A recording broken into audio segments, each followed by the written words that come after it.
Shabbat Shalom. It's so nice to welcome Shabbat with you all this evening. As I do a lot of times when we lead Shabbat together, I'm going to begin with a poem. This is a new one for me. It was shared with me by a friend, Stephanie, a fellow colleague, and so I want to share it with you all this evening. It's called Roller Coaster of Life. Life is like a roller coaster, always a rider, never the engineer.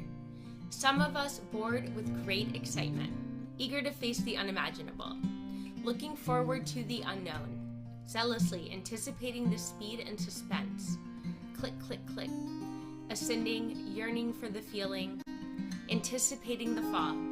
The open-aired car crests over the edge. Instantaneously, everything pauses. A steadiness settles in. Noise fades. The rush begins. We are free-falling. The flutters in our tummies, the jitter in our feet. At times we throw up our hands in the wind, allow our breath to exhale, our cheeks to flap, our hats to fly off. On occasion, we clench the handlebars, wince in fear, shutter our eyes, hold our breath and wait for what feels like eternity. Roller coasters are full of high peaks and plummeting dips, of unexpected twists and turns. Coasters sometimes start being flipped and dragged backwards. Occasionally, we are left hanging upside down or suspended in pitch darkness. Yet each and every roller coaster is cyclical, the end chasing the beginning. We get on, knowing what the finale will most likely look like. There is relief seeing the finish line, comfort, feeling the rumble of the steel tracks beneath us, reassurance, while gripping the knuckle bars, and resilience. In the tight squeeze of the harness, life is yet another roller coaster. What would we do differently? How would we act? What risks would we be willing to take if for a brief second in time we could see clearly our finish line? Would we have more faith? Would we be able to open our eyes? Would the ride be more enjoyable? What would we do if we simply exhaled? Enjoyed the twists and turns, the topsy-turvy nature of the unknown. If only for a second, we could be truly weightless in time. So Shabbat gives us a moment to be weightless in time, a moment of peace, a moment of rest. And so we continue with Kabbalat Shabbat.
Awareness amongst the rabbis, the early rabbis, that we can't just move into Shabbat, right? If Shabbat is going to be this island in time, if we're really going to make it something different, if we're really going to pause from our lives, you can't just move into something that different, that kind of created reality that quickly. That there's this liminal time, that there's this in-between time. I feel like maybe us living through a pandemic, we can relate to this liminality. But the message is that the liminality is important, I think. That you gotta have it. You gotta have the time that you're moving through if you're going to get there. That you just can't jump from regular to Kodesh, from Chol to Shabbat. That if we're really gonna set this as a day apart, we have to transition. And so we begin that with these melodies, with Yedid Nefesh, which really you go all over the world, all over the Jewish world, and you will find people singing, running towards this image of the beloved, Yedid Nefesh. Yedid Nefesh, Avarachaman, Shohovdecha, Eretzonach, Yaru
years ago, I discovered Joey Weisenberg on YouTube. I was late to this party. There's all sorts of people here in St. Louis who already knew him. I think Cole Rena had him in as a scholar in residence. I know Lindsay Cantor knew his music, and her son did his amazing, I forget what it's called. But Boots Camp or something. Yeah, it's a cooler name though. It's like Song Rising, or yeah, it's... and we met him.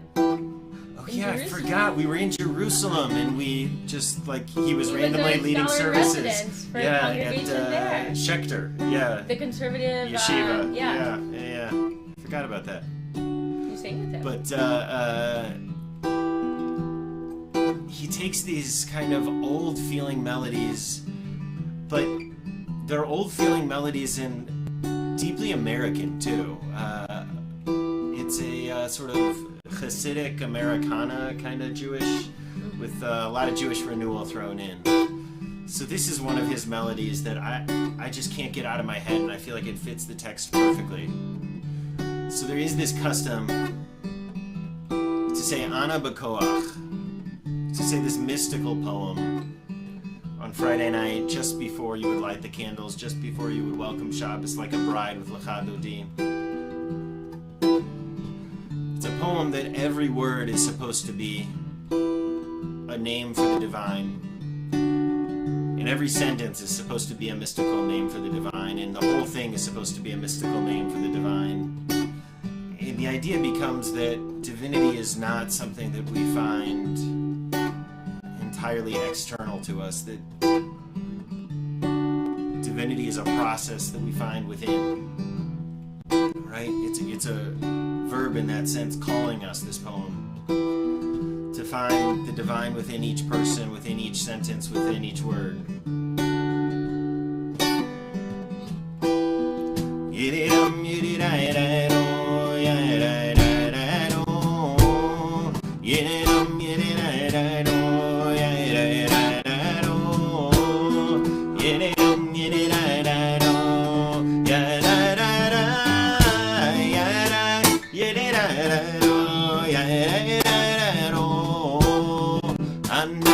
בכוח גדולת ימינך תתרצרו רע, תתרצרו רע קבל רינת עמך סגבנו תרנו נורא ירדה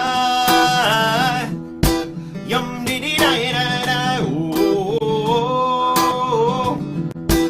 yum dee da da da yere da yere da do yere da da do yere da do yere da do anna bikoach gedulat mincha tatitzerura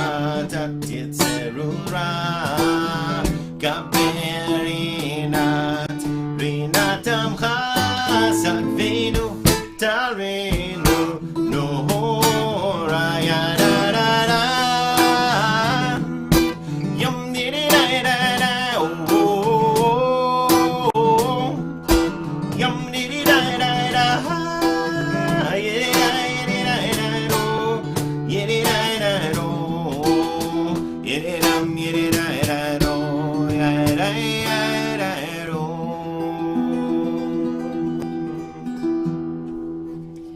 So I think before we move into Saturday, we should tell people I'm sitting on a drum. Oh, because they can't see that, and it probably looks really weird that I'm like swaying and leaning forward. There you go. We won't keep it down here, but you can see I'm sitting on tilt a back so they can see it a little bit. cajon. Yeah.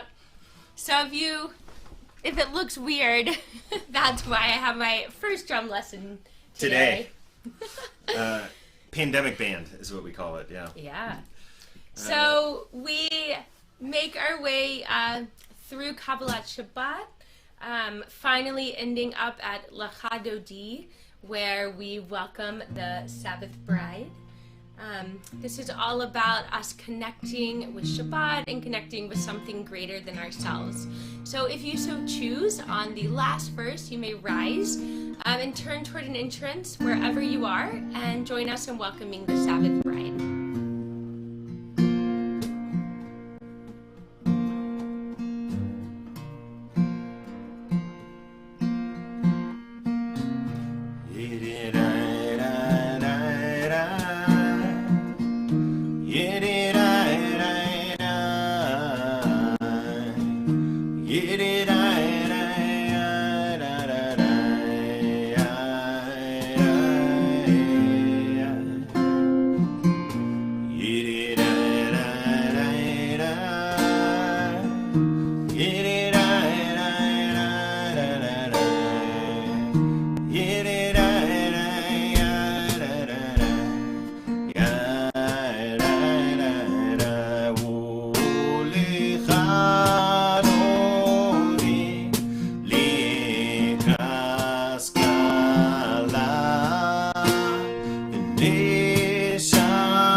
שלום, התן לבעלה, גם בשמחה ובצולה, תוך אמוני עם סגולה, בואי חלה, בואי חלה, הולך אדוני לקראת קלה, בני שבת נקבלה, הולך אדוני לקראת קלה, בני שבת מקבלה.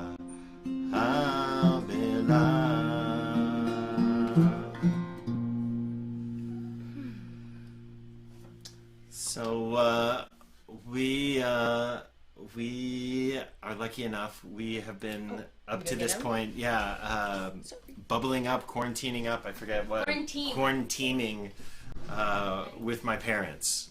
We think maybe the kids are going to school in person on Monday. We're not entirely sure how to feel about that or what to think about that, but at least for now, we have been seeing my parents in person. So they are here. My brother's here floating around somewhere too, but and he was going to do music with us, but he burned his hands on something hot in the microwave. So, but my parents are here, so it's a treat to have them light the Shabbat candles for us. Oop. I'm not sure we have matches. They're in the cabinet. They're down there. Can I sit on your drum? You see them in there? Oh, yeah. I put them with the candles. No, come on forward, Dad. Come on. So it is, there's an old custom. It's one of these pieces that has been lost in sort of the transition to the Reform world from the traditional world. But there is this custom that it used to be, and traditionally in a traditional Jewish home, this was the mother's role, that she would have this blessing that was a family blessing that was passed down from mother to daughter through the generations. And there was this kind of idea that somehow the gates of prayer, whatever we mean by that, whatever that concept is, we're somehow a little bit more open at this moment of lighting candles, at this moment of connection. So we invite you, if you're at home and you got your candles, to go get them. These were actually my... Hold on, Deb, what's the story? These were whose candlesticks? Nana's, your maternal grandmother. So Sophie Kraselnick. Right. This is Dorothy Bogard's mom. Yeah, okay. Right. But then Judy and Norman got you. The other ones, over there. They're Yeah. identical. But these, the family lore is that these were brought over. Yeah, these were a wedding gift from my Aunt Nancy, but the family lore is they were brought over that they were really the only thing that they could bring when they came to this country with such limited space. And this was a wedding gift for the couple that was getting on the boat. That's what Aunt Nancy told me. Okay. So anyways, we take a moment, we'll light the candles, we'll fill our hearts, and we will say the blessing. Should I stay? You're good.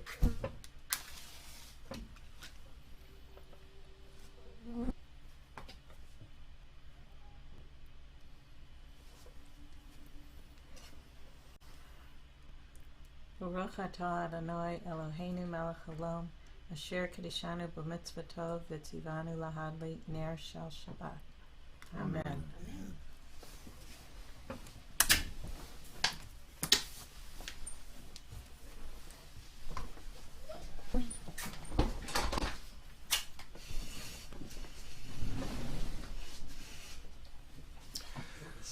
Right? There's awfulness to this pandemic, but I'll tell you, I will never take for granted again being able to hug the people I love. Yeah. So we make a separation. we make a separation out of the preparation, out of Kabbalat Shabbat, and into the service proper, and we make the separation with the Kaddish, with the words of Chatzi Kaddish. Yitkadal v'yitkadash Shemei Rabba Be'alma divra chirutei v'yamlich malchutei b'chayechon uv'yomechon uv'chayedecho be'Yisrael Bagala uv'izman kariv v'imeru amen Yehesh me Rabba mevorach Le'alam olam me'amaya Yitbarach v'yishtabach v'yipa'ar v'yidromam v'yidnaseh v'yitadar v'yitaleh v'yitalal Shemedi kudesha v'richu Le'la min kol birchata v'shirata tushbechata v'nechemata Tamiran be'alma V'yimeru Amen.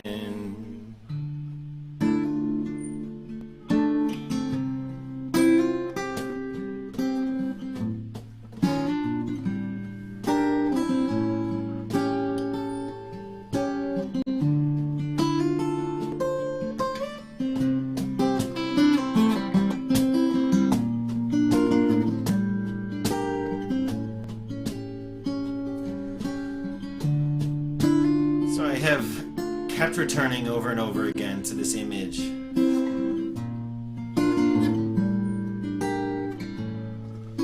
It's from the Mishnah, and it's talking about where we turn during prayer. It's actually a part of Tractate Brachot that we've been studying in Talmud, Tuesdays 5:30 on Zoom. You can find the link on the website.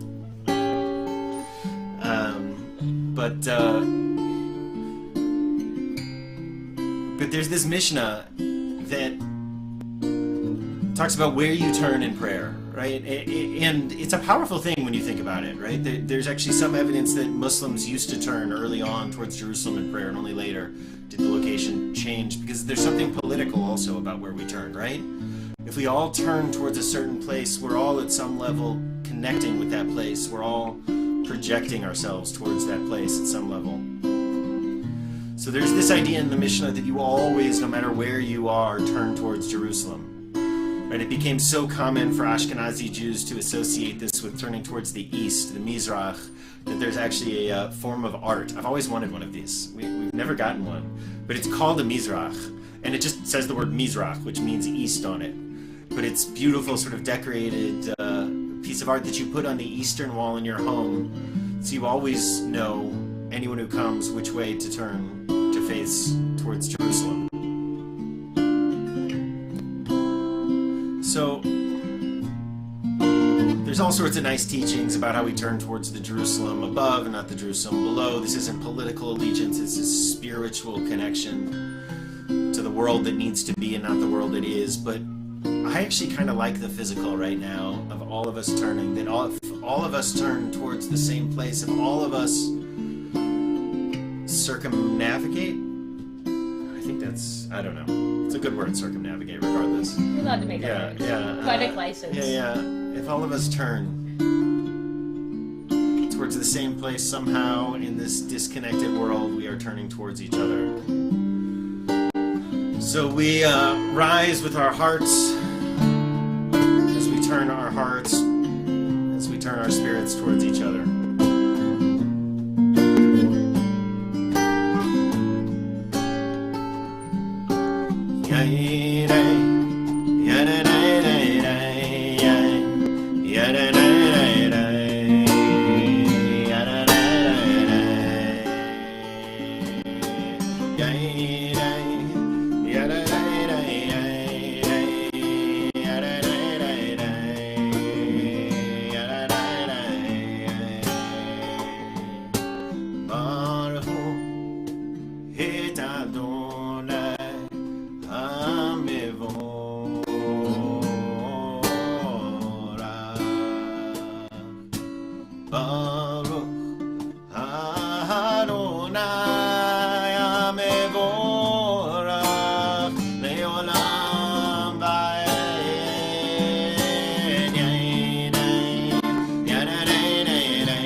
continue with Ma'ariv Aravim, our blessing over the evening, our blessing that brings us all the way back to the book of Genesis when light and darkness were created in our Torah, that they are two sides of the same coin.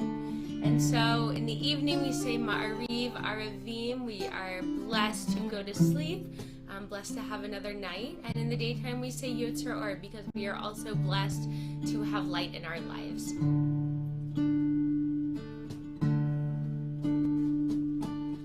Roll into dark, roll into night. Night becomes day, day turns to night. Roll into dark, roll into night. Night becomes day, day turns to night.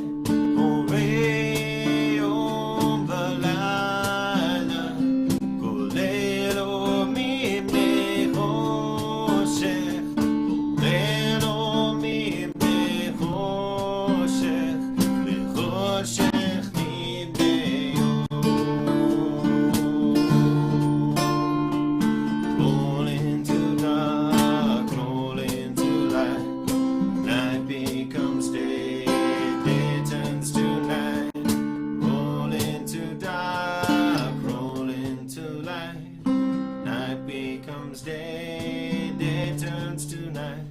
Borei Om Balayla, Golelo Mibnei Choshech, Golelo Mibnei Choshech, Vechoshech Mipnei Or.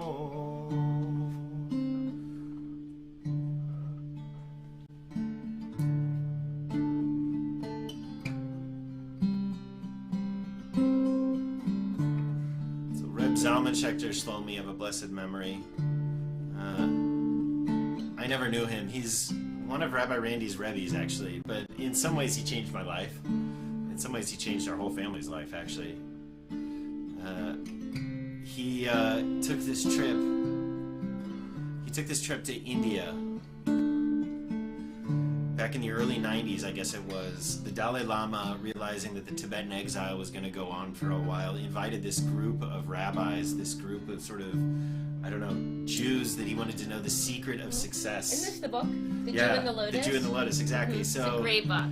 Reb Zalman goes on this trip and really comes out of this trip creating renewal Judaism. But I read this book, and I don't know, a couple months later I was living in the Tibetan community in the north of India.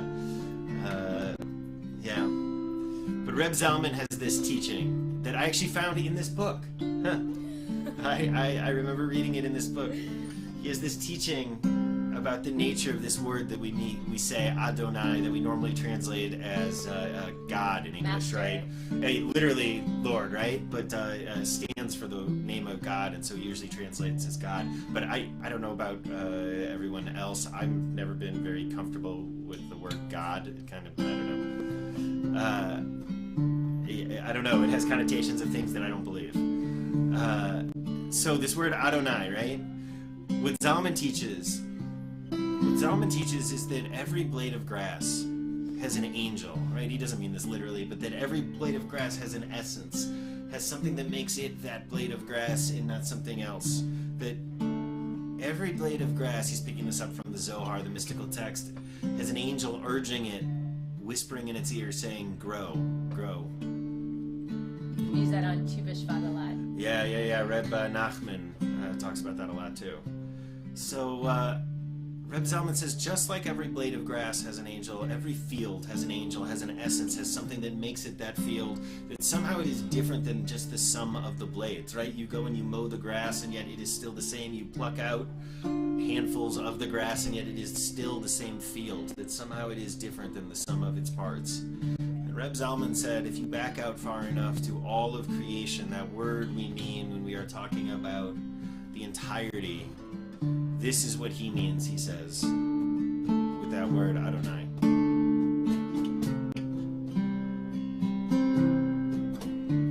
Shema Yisrael Adonai Eloheinu Adonai Echad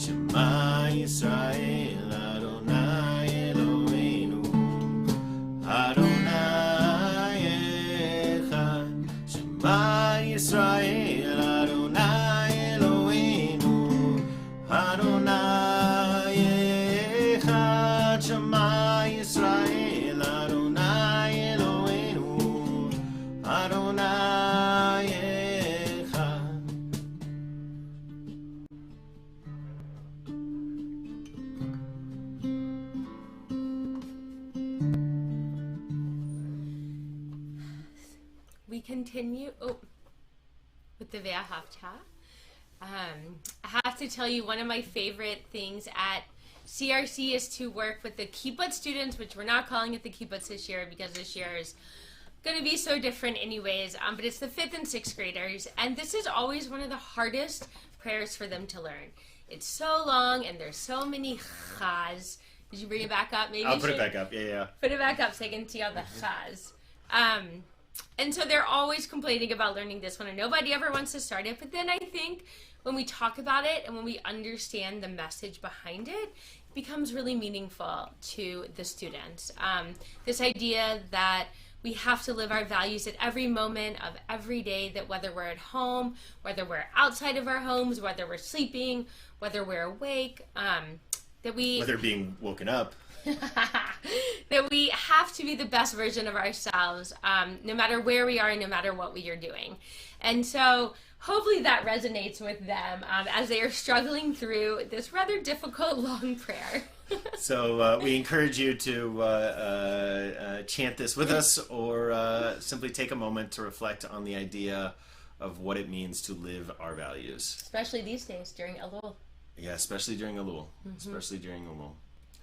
V'ahavta et Adonai Elohecha b'chol levavcha u'b'chol nafshecha u'b'chol meodecha v'hayu hadvarim ha'ele asher anochi mitzabecha hayom al levavecha v'shinantam levanecha v'dibarta bam בשבתך בביתך ובלכתך בדרך ובשוכבך ובקומך וקשרתם לאות על ידיך והיו לטוטפות בין עיניך וכתבתם על מזוזות ביתך ובישעריך למען תזכרו ועשיתם את כל מצוותיי והייתם קדושים לאלוהיכם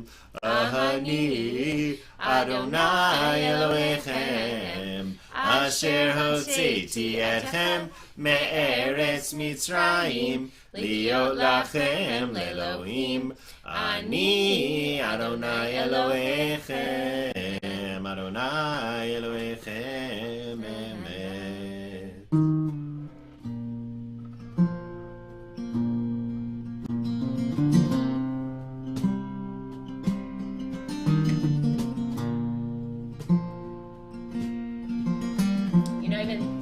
About Nichamocha, given what happened with Kenosha this week. And just that we have to remember our past and remember where we came from, and help those who still need our help and help those who are still trying to be equal and be free.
So, our kids for years were really good sleepers. Kind of, Yeah, I guess. Relatively good sleepers. relatively good sleepers. We got sleep occasionally. But, one of the features of the COVID era for us has been that almost every night, at least one of our kids, as they're going to sleep, says, "Daddy, Mommy, I'm scared." And what I keep thinking about actually is the only other time I remember being like this is when we were spending that summer in Israel in the middle of I know. in the middle of a war with Gaza. 2014. Yeah, 2014, when all these rockets were coming, and What a good Midwesterners do. yeah. So the rocket sirens would go, and we'd grab the kids and go into the bathroom because, I don't know, that's what you do when there's a tornado. But it only happened 3 times while we were there that we needed to run into a shelter. And Gavi didn't sleep through the night for 6 months. And it was so clear then. It was so clear that, of course, this is trauma, right? And even the small amount of trauma that we had in imagining the kids in Gaza, God forbid, and the kids down in Sderot and the border towns who are, right, like this is their life all too often. But 3 times it was clear that this was trauma, that this was in its own small way PTSD. But I think we're all going through this right now. I think we've all got this trauma, and it's what I keep saying to my kids when they tell me that they're scared at night. I say, I feel scared at night too. These are the words that our tradition has for Being scared at night. when we're scared at night.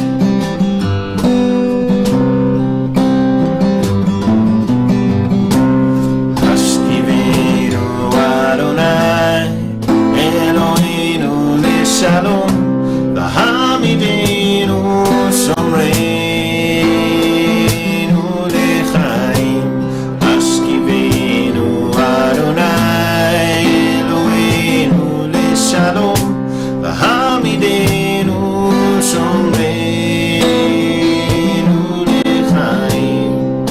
Allow us to lie and rise in peace. Shalom. Allow us to lie and rise in peace. Shalom. Shalom. Hashkivenu Adonai Eloheinu Leshalom V'hamidenu Shomreinu Lechaim. Hashkivenu Adonai Eloheinu Leshalom V'hamidenu Shomreinu Lechaim.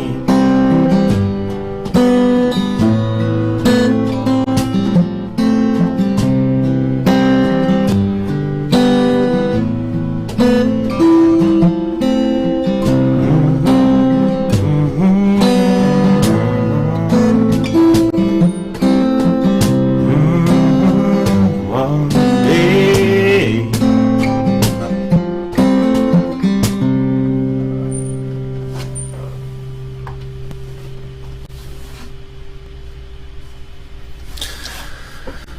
So we take just a moment. On Friday night, traditionally, there is no regular Amidah.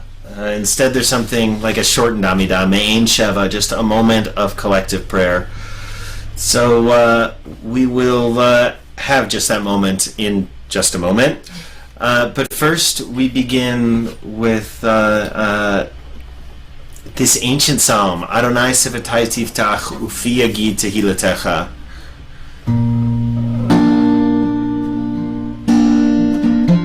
We got to make one of the word things down there. I don't have these words, I'm sorry.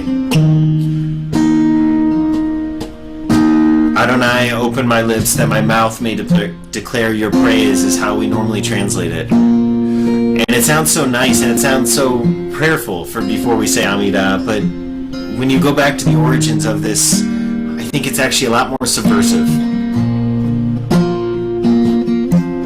These are words that tradition says King David spoke right after his child died. In the pit of deepest despair, he was rageful, he was spiteful, and he was told that he should sing God's praises, and he looked back and he said, Adonai, Sifatai tiftach ufi yagiti letecha. God, if you want my prayer, you're going to have to do it yourself. So I don't know, I kind of love that the ancient rabbis, when they constructed our Amidah, made this the beginning of the Amidah, beginning of this section we call tefillah, we call prayer, that this is the part that begins, we think, right, with these beautiful words, and yet perhaps it begins with the recognition that there are just moments when we cannot do this, when we cannot pray, when we look at the world and it is too broken and we are filled with nothing but spite and bile and anger. And so, Adonai, Sifatai tiftach, ufi yagit tehilatecha, open my lips, so that once again my lips can have words of praise on them. Adonai, Sifatai tiftach, ufi yagit tehilatecha, Adonai, Sifatai tiftach, ufi yagit tehilatecha, Adonai, Sifatai tiftach, ufi yagit tehilatecha, Adonai, prepare me to be a sanctuary, pure and holy, tried and true, with thanksgiving. I'll be a living sanctuary for you, Adonai, Sifatai tiftach, ufi yagit tehilatecha, Adonai, Sifatai tiftach, ufi yagit tehilatecha. Yada-da-da-da-da, yada, yada-da-da-da-da, yada, yada-da-da-da-da, yada, yada-da-da, yada-da-da-da-da, yada-da-da-da-da, yada, yada-da-da-da-da,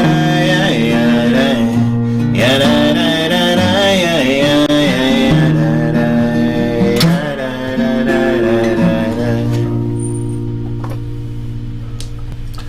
Baruch atah Adonai Eloheinu v'Elohei Avotenu v'Imotenu, Elohei Avraham, Elohei Yitzchak, v'Elohei Yaakov, Elohei Sarah, Elohei Rivka, Elohei Leah, Elohei Rachel, Elohei Bilha, Elohei Zilpa, Ha'el Hagadol, Hagibor v'Hanora, El Elyon, Konei Shamayim Ba'aretz.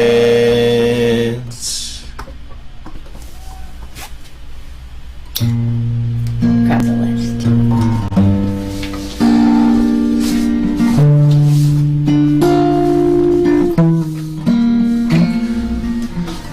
So we take a few moments for a Misha Berach Licholim. Fill our hearts with prayers that those who are ill find peace, those who are in discomfort find comfort, those who are in need of healing find healing. So we send up blessings of healing to a few people listed at the congregation. Finn Naylor, Wanda Stutz, Elaine Thornton, Rick Hack, Gail Rock, Huey Powell, Specialist Evan Richards, Morris Tamsky, Carrie Schulman, Caroline Harvath, Susan Schroeder, Ron Fagerstrom, Sharon Miller, Debbie Zurinsky, Dr. Richard Byrnes, Julie Stevenson, Toby Schreiber, Jerry Joyce, Everly Ray Bierman, Corinne Char, Meredith Berkowitz, Shirley Gerchen, Gail Hollifield, and Peter Fishman. So for all those other names we were thinking of that we fill our hearts with.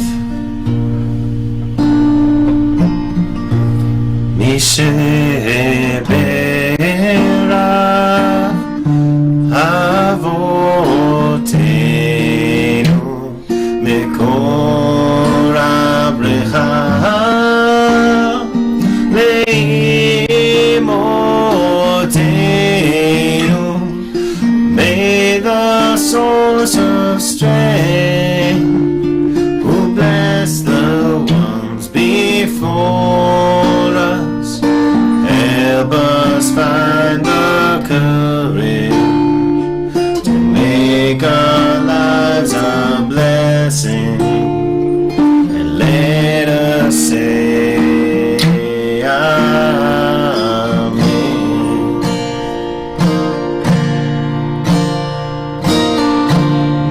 Sheberach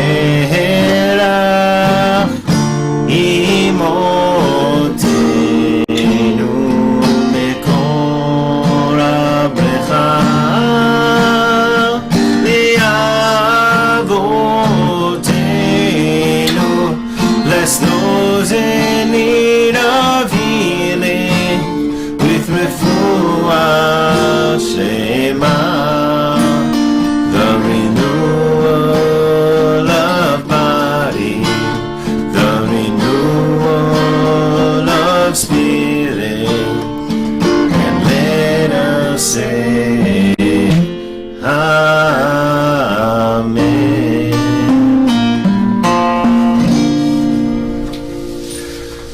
We say, Baruch atah Adonai rofeh hacholim, blessed is the source of goodness and holiness, which calls us to be agents of healing in the world.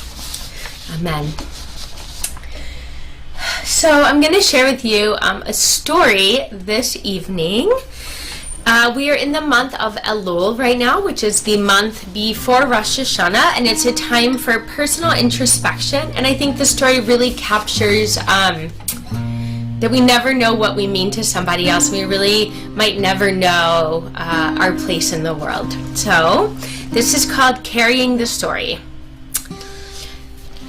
The Baal Shem Tov, the founder of Hasidic Judaism, was one of the great spiritual masters of all time. And because of his great piety, he attracted a huge number of students who showed him a rather intense loyalty. When he was advanced in years and knew that his end couldn't be too far off, he called his students to his side and gave each one a task to continue after he was gone. Yankala, it's like such a great name. Yankala was one of his favorite students, and so he expected to be given a job of the highest importance, deserving of the greatest of honor. And so you might imagine that Yankala was a little surprised and more than a little disappointed when he heard his master tell him, Yankala, your task will be to travel around the world telling stories about me. Are you serious? You want me to travel around from town to town as some itinerant storyteller? I'm supposed to beg people to listen to me tell stories? How will I earn any money to support my family? How long will I have to do this? The distraught Yankala asked his teacher. You'll know when you're done. How? You'll know when you're done. And that's the last that the Baal Shem Tov would say about it. And so that's what Yankala did. He packed up a few things and headed out, traveling from city to city, town to town, stopping at each one to tell his stories to whomever would listen. Stories of the dear sweet teachings of his master. Stories of the other great rabbis who were won over by the brilliance of the somewhat rebellious teacher. Stories of miracles which he had heard and seen with his own eyes the Baal Shem Tov perform. People donated just enough money to keep him alive and traveling until somehow he found himself in Italy, a place where his great teacher was hardly known at all. But he soon heard of a rich Jew living in a nearby city who was offering a gold coin for every new story someone could tell him about the Baal Shem Tov. So Yankele thought to himself, this must be why I was given this task. The Baal Shem Tov knew that I would make my fortune this way. And so he went as fast as he could to the rich man's house and introduced himself. The rich man's face lit up when he saw Yankele. I am Yaakov, and you are welcome in my home, he said, inviting Yankele in and showing him to a comfortable guest room, more comfortable than Yankele has seen in many, many months. I cannot tell you how honored or how thrilled I am to have you with us. It's almost Shabbat, so you'll have to stay with me tonight, and I'll invite all the Jews of the city to sit and hear your stories of the Baal Shem Tov. When they went to services that night, Yankele couldn't help but notice how fervently Yaakov prayed. He is truly a pious man himself, Yankele thought. When they were back at Yaakov's house, sitting around the table, food served and wine poured, Yaakov turned to Yankele and asked him for his first story. And Yankele's mind went blank. He couldn't remember a single story, not a single sentence of a single story from the Baal Shem Tov.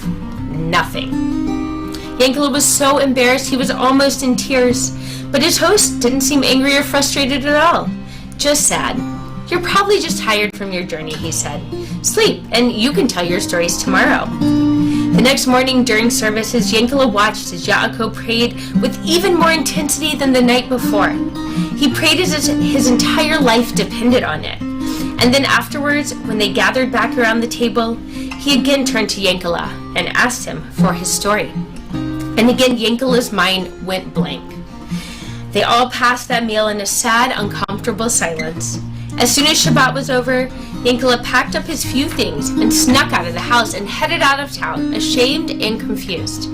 And then on the very edge of town, he saw a house with its windows covered in closed shutters. And suddenly, like a flash of lightning, he remembered. Not a great story, not even the whole story, but at least a piece of a story. Forget about the gold coin. Maybe he could buy back some of his dignity if he could just share a piece of the story with that rich, kind Jew. He ran back as fast as he could, burst through the front door, ran up the stairs, and charged into the man's study where he was shocked by what he saw. Yaakov sat in a chair, head in hands, weeping. But when he looked up and saw Yankele standing there, a faint smile crossed his lips. Sit, please sit, he whispered to Yankele. Yankele sat in the chair across from him and said, I'd like to tell you a story. I was once traveling with the Baal Shem Tov, and we came to a town which was gripped with fear. All the Jews in the town were huddled into one house, with the doors locked and the shutters closed. They let us in and told us why they were so afraid. It's the bishop. The bishop of the city hates Jews like no one ever has. We think he must be descended from Haman. It's the only way we can explain his loathing. And he's called for a pogrom today. He set up a stage in the city square, just outside the door. In a few minutes, he's going to gather the people of the city, rile them up with hate-filled speech, and let them loose on us. We don't think any of us will survive the night. The Baal Shem Tov peeked out of the shutters and saw the crowd gathering. And then he watched as the crowd parted and a man, standing tall and dressed in the finest regalia, walked through the crowd and headed up to the stage, the bishop. Yankele the Baal Shem Tov said, Go to the bishop. Tell him I must see him. And when he says no, insist. Don't worry, he added, because he must have seen how scared I looked. No harm will come to you. Go now, quickly. It took all the faith and trust that I had, but I left the house, walked through the crowd without so much as an angry word being sent my way, and walked right up the stairs to the stage and faced the bishop. The Baal Shem Tov demands to see you now. You must be kidding, the bishop replied. I don't obey the command of some Jew. Now. And to my everlasting surprise, he looked at me, gave the slightest of nods, and followed me back down the stairs. He went back into the house, and the Baal Shem Tov took him into a parlor where they sat for hours. When the door finally opened, the bishop came out, but he looked like a different man. His eyes were red with tears, and his shoulders were hunched, as if he were weighed down with some great sorrow. He walked out of the house, past the crowd, and out of the town square. The crowd was confused, but after a few minutes, they realized that nothing was going to happen, and little by little, they all went their separate ways. There was no pogrom that day, and the next day, we left the town, never to return. As soon as Yankele finished his story, Yaakov began to weep uncontrollably. Yankele was shocked. He had no idea what was happening or what to do. "Are you all right?" was the best he could think of. Yes, I am. At long last, I am all right. Let me tell you a story now. I was born a Jew, but to a very poor family. We were always cold and hungry, and to make matters worse, we were always picked on by the others in the town, mercilessly. And so I grew up hating being a Jew. And when I was old enough, still a boy really, I ran away and took refuge in a church. I made up a name, told them I was an orphan and that I was Christian. They took me in, but I always feared that someone would discover my secret. And so, to make sure that no one would ever suspect my true heritage, I always spoke about how much I hated the Jews. I became the greatest Jew hater in the land. Even when I became a priest, even when I became a bishop, I always tried to keep my secret safe by hating the Jews more and more. That's why I called for that pogrom. It was the last part of the lie I had been living ever since I left my home. I don't know how the Baal Shem Tov knew my secret, but when he pulled me into the back room that day, he told me my own story, showed me how sinful I had been, and convinced me to do tshuva, to repent. Of course, I knew that true tshuva would not be an easy or quick process. I had years of lies and hatred to atone for. But the Baal Shem Tov told me that I would know I had been truly forgiven, that my tshuva had been accepted when someone came to tell me this story. When you first came to town, Yankele, I recognized you. And I prayed and prayed that this was a sign that my tshuva was about to be complete.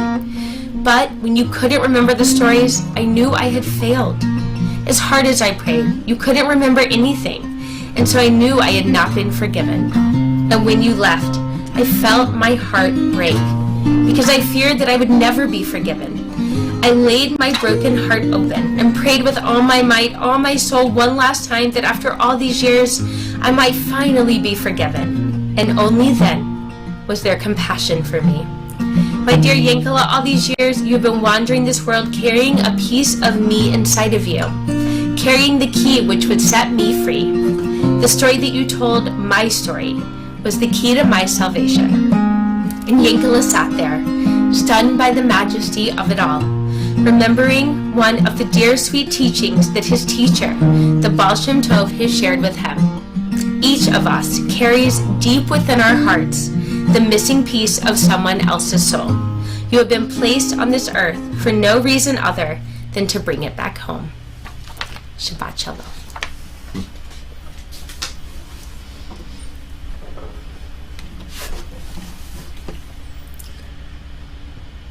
So, I'm just letting that sink in. Yeah, that's a good one. That's good. That was good. I didn't see that ending. That was good. We take a moment to conclude with the words of Aleinu, words that speak of the way that the world should be, a vision of a world redeemed, a vision of a world where our resources are distributed with equity, where we realize that when we share there will be enough, that if we can just turn towards each other, then maybe we can make a turn.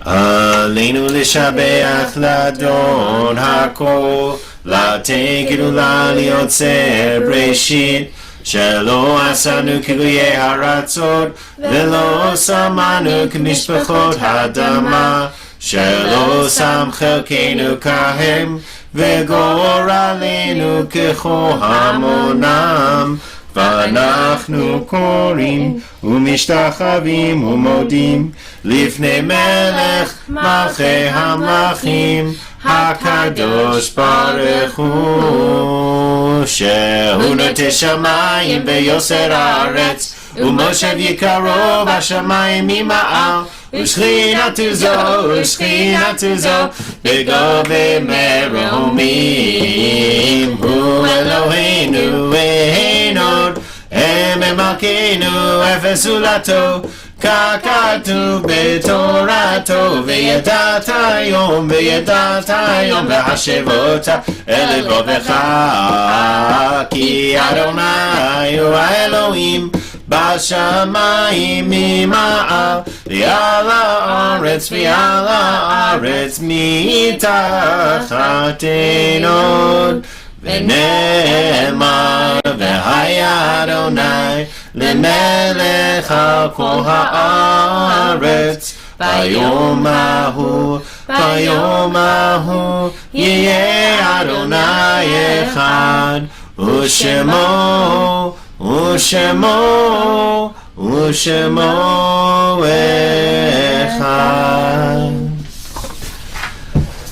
So we take a moment for Kaddish Yatom, literally the orphan's Kaddish. We think of this as the prayer, the Jewish prayer for those who have gone, but the truth of it is, that's a different prayer. That's El Malei Rachamim. The Kaddish is a prayer for those who are here. It is a prayer that in a traditional synagogue, we really don't see it here on online, but we have the names in the chat, which is something. And if you're thinking of someone, if you're missing someone, if you're saying Kaddish for someone, we invite you to share their names in the chat. But in the traditional community, at the end of services, it feels like services are over. And all of a sudden, people everywhere around start saying Kaddish. It's not one moment, it's not the rabbi announcing it, it's not people wherever they are start saying the words of Kaddish, and everyone around them replies with the Amen at the appropriate moments, and it's so obvious who is saying Kaddish. It's so obvious who in the community we are obligated to support in this moment. So we share the names of some people in our community we are thinking of, we are sending love to, their family members, these folks who literally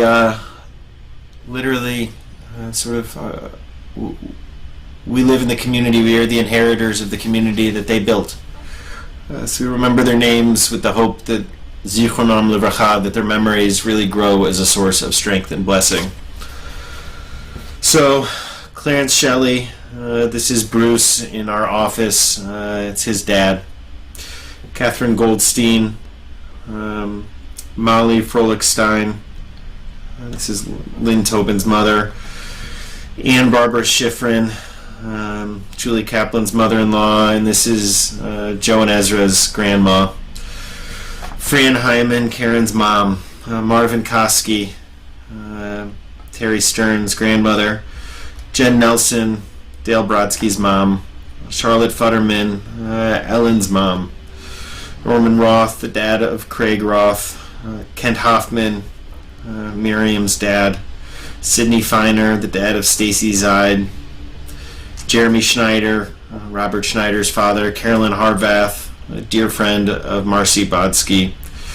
Rich Amateur, Ezra and Sam's dad. Jerry Brown, Pam's husband. Stan Zerman, who was my grandma Adele. Adele Zerman, previously Adele Bogard, previously Adele Mitchell. My grandmother's husband. And Stan, just like one of the great gifts of my adult life was having Stan come in. He was one of those people who he was never going to be my grandpa, but that didn't stop him even a little bit from being my kid's great grandpa. So his name and his memory surely is a blessing in our lives. It's also he's Gary's mom's husband. And Andrew Davis, the son of Michael and Jan Davis. So we also have yahrzeits this week. I.L. Cooper, Joseph Diamond, Sandra Gerwich, Edith Scheinbach, Harold Spiegelglass, Gretel Joseph Benger, Marvin Cohen, Esther Diamond, Harold Glazer, Lawrence Layton, Honey Litsky, Edward McLaughlin, Dustin Twellman, Joseph Waxelman, Saul Lubick, Luis Mandel, Hyman Marks, Natalie Hoffman and Lee Lieberman, Theodore Berg, Helen Kupperstein, Joan Thamangu, Patrick's mom, and Benji's grandma, Renee Wolf, Jean Altman, Rita Wetchler, Larry Gordon, Sidney Platke, Stan's dad, Luis Goodman, Skrenka, Ira Trivers, Vincent Pacero, Scott Williams, Sadie Marco, William Nolan, Madeline Olbaum, Stephen Plax, Max Weil, Nina Harris, and Bernie Rubin. Turn it over.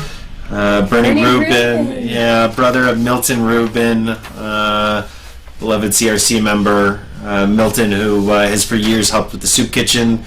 But Bernie was a beloved member of our community in Peoria when we were there. And youth group in Mo Valley. He's yeah, well known throughout. Nifty in Mo Valley. And actually such a beloved figure that the library at Anshe Emeth was renamed the Bernie Rubin Beit Midrash. Yeah. Not because people gave money, not because he was a macher who donated with his dollars, but because he was a macher who just donated with his humanity.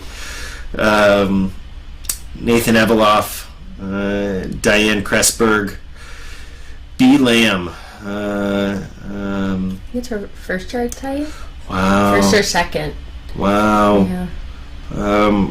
Barbara's mom, Mel's mother-in-law, beloved friend of my grandparents, the Pattises, David Neustadt, John Binder, Ellen's brother, Michael Cohn, J. Cloud Evans Sr., Miriam Fingerhut, Ian Flynn Kaler, Lee Kale, Helen Levin, Larry Lieberman, and Philip Roshbaum. So we say, may all of their memories, may the memories of all of those that we miss be a blessing in our world and in our lives as we say the words of Kaddish Yatom of the Mourner's Kaddish. Yit Gadal v'yit Kadash Shemei Rabbah V'yalma Divra Chirutei V'yamlich Malchutei V'chaye Echon Uvyomechon Uvchaye Dechol Beit Yisrael Bagala Uvizman Kariv V'imru Amen.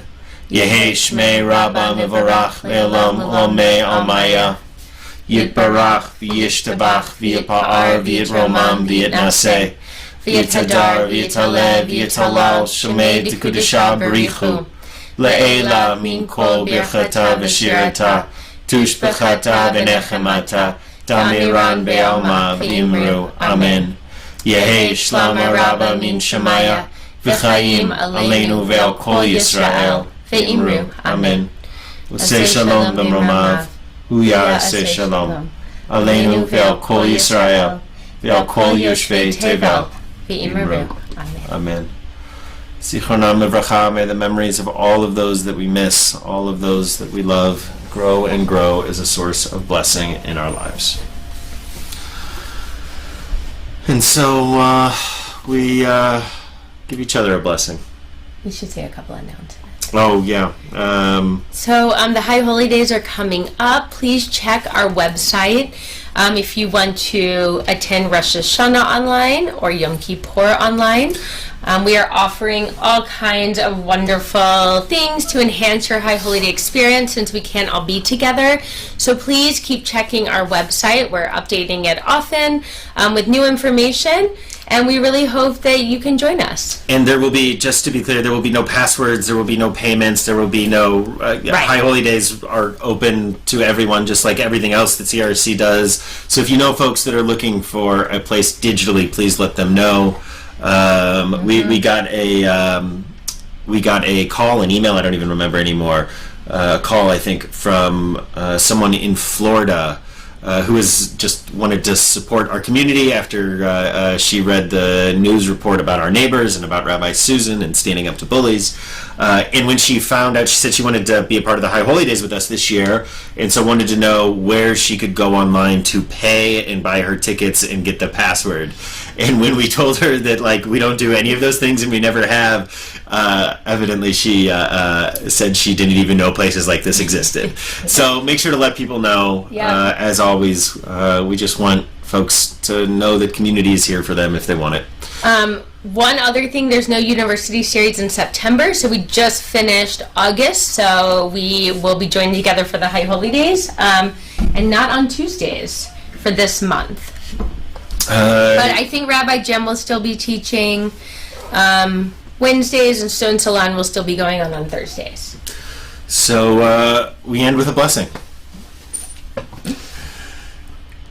Yivirechecha Adonai v'yishmerecha. May God watch over you and bless you and keep each and every one of you safe.